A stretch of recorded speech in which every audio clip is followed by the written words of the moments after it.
All right, I'm gonna be honest. This is my first day ever being a Dune fan. I literally finished the movie, the first Dune movie, 20 minutes before I went and saw this fan premiere. I just heard a lot of. I heard that the ratings were high, and I heard that the first one was pretty good. So I watched the first one. The first one definitely wasn't as good as the second one. The second one is crazy. I know I watched it right before, and I got to process my thoughts about the movie, and there were some cliche moments in the first one. This one, the second one, gets rid of all of that. But at first I want to give huge props to the director of this movie, Denis Villeneuve, I believe, and the cinematographer. I have him written down right here. Greg Fraser. They just go hand in hand perfect. The first one was already good. The shots, the cinematography, the juxtaposition of everything. Everything is pretty much perfect when it comes to the filming of the movie. Man, some of these shots. This movie is worth going to see alone, just off the shots and the cinematography. It is beautiful. Like, the scope of this movie is insane. Looking at some of these shots, it's the perfect sci-fi vibe, and the balance of technology that they use. The sound effects are even crazier. Man, the sound effects in this movie, the music cues are perfect. From a production standpoint, it's almost flawless. But I'm getting a little bit too excited. Let me calm down for a second. I just came from seeing this movie and I'm hyped. I will say there are going to be no spoilers until the end. I'll give you guys a warning, like maybe 5 seconds, and I'll pop up something on the screen, let you know that spoilers are coming, but that's not towards the end. Okay, the first thing I want to talk about are the cast and the actors. Everybody does a good job. Everybody plays their role perfectly. Usually when you stuff a bunch of good, well-known actors in a movie and try to make them play a certain role, sometimes it doesn't work. But with Dune, everybody plays their role perfectly. And I really want to talk about the protagonist first. Paul. He is such a good protagonist. One of the best protagonists I've ever seen. One of the best main characters I've ever seen in a movie. It's so not forced, especially in this day and time where we just got a bunch of superhero movies, and it's like Hollywood has forgotten how to direct movies, and especially main characters at that. And this main character, from the first movie to the second movie, his character arc is built perfectly. They're not pushing him in your face like, hey, look, he's such a good guy. This main character, please like him. No, you grow to like him. He's very balanced. He makes good decisions, and they're all well-deserved. Over time, as he learned from his father, he learned from his mother, and now he's really showing off what he can do in this second movie. Okay, so I have his name here, Timothy Chalamet. I apologize if I'm saying that wrong. He plays the main character, Paul Atreides, and he does a great job. When he brings out his anger in his character, it comes over so well. Like, you can feel the power in what he's saying. You can feel that he's a leader and he's filling into his role. Every step he takes throughout this movie, it just gradually, it's such a smooth transition. Like, for example, when we get Rey from Star Wars, the latest trilogy, and she's a Mary Sue because they force her in your face. They're like, please like this character, and she just gets powers and has these character arcs out of nowhere, and it's very undeserved. It's the exact opposite with Paul. Not only does this movie offer a great cast, it has a great story. So it mixes war, politics, religion, and it does a great job showing how they all intertwine and how all of them have an effect on each other, and the decisions made by all these, or let's say the Emperor's power and the rat's power. They're called the Furman. So it's like a government versus rebels. How it usually go. Star Wars sci-fi movies. Another good thing this movie does is keep you interested with the perfect sprinkle of action and storytelling. It never gets boring. The pacing is so good. There's one part that has some iffy pacing, and it's in the middle of the movie. We can talk about that in spoilers, but outside of that one part, that was maybe 30 seconds.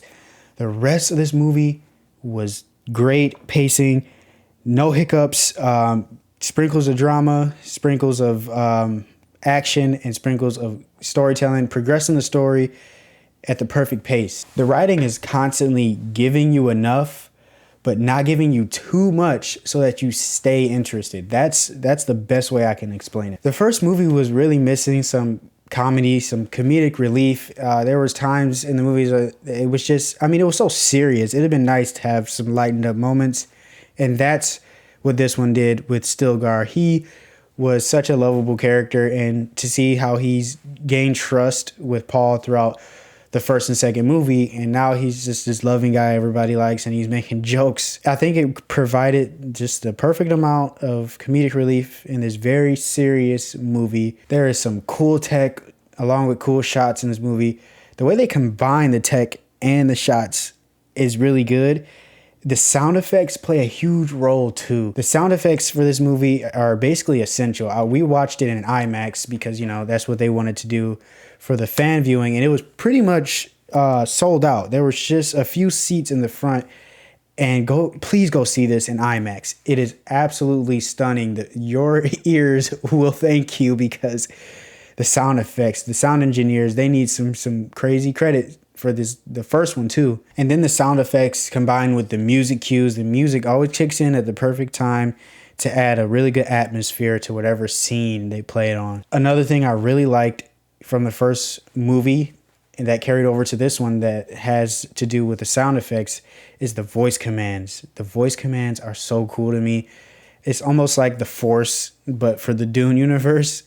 And it's really satisfying to hear them give a command in that voice and then watch that person have no control over their actions. Please go see this movie. It was perfect for the shots alone. The shots alone is worth the ticket price. I think you'll get some very visually pleasing moments throughout the entire movie. There's not a dull moment where it's not visually pleasing. And then the climax of the movie is perfect, and the perfect ending to lead over to the third movie, and I cannot wait for that. I'm so glad I watched the first and then went right into the second one, because the first one's ending wasn't very satisfying. It was a pretty big cliffhanger, and it would have sucked to have to wait 2 years or however many years, 3 years to go see this one, you know.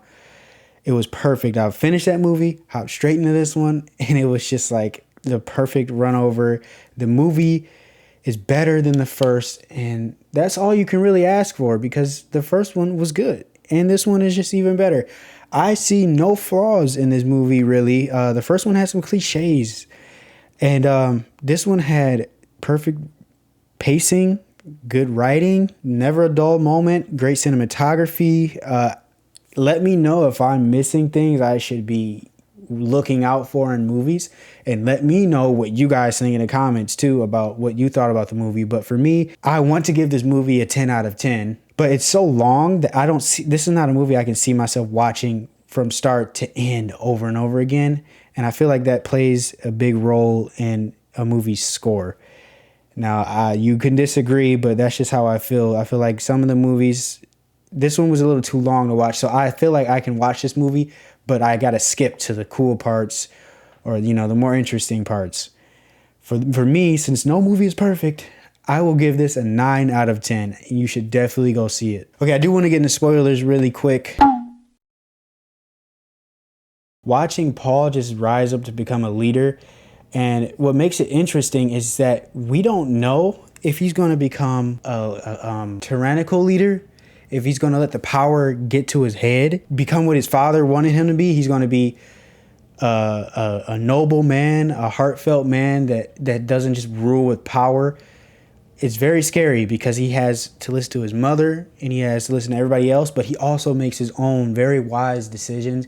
And that's why I love him as a protagonist. He's written so well. You can't wait to see what he's going to do. He also gives me very Eren Yeager-ish vibes. If you watched Attack on Titan, this dude is giving me very Eren Yeager-ish vibes. I really want him to end up being the good, you know, noble man, but I'm afraid that he might not. And I think that's a good thing to go into the third movie with. Paul's mother, Jessica, that's her name, gets into the Reverend Mother's, I believe that's what it's named with the Furman too. She gets in there very easy, and she's an outsider, and she becomes the leader. That bothered me a little bit. they kind of just like volunteered her, like, yeah, come on.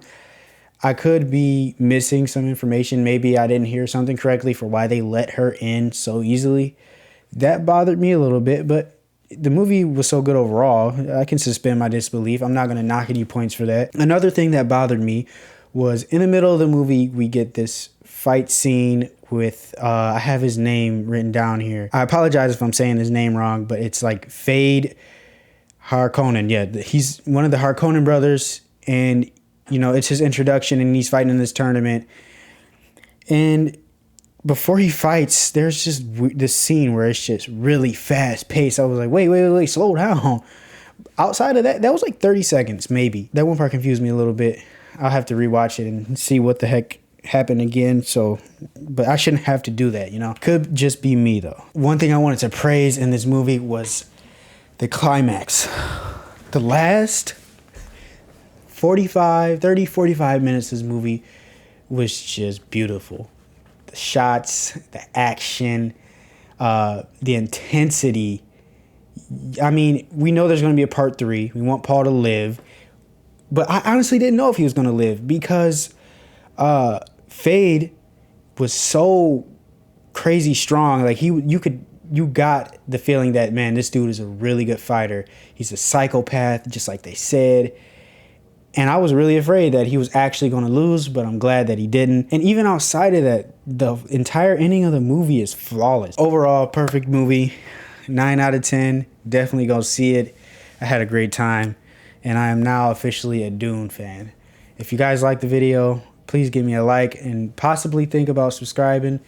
And let me know what you think down in the comments. I'll see you guys in the next movie review. Peace out.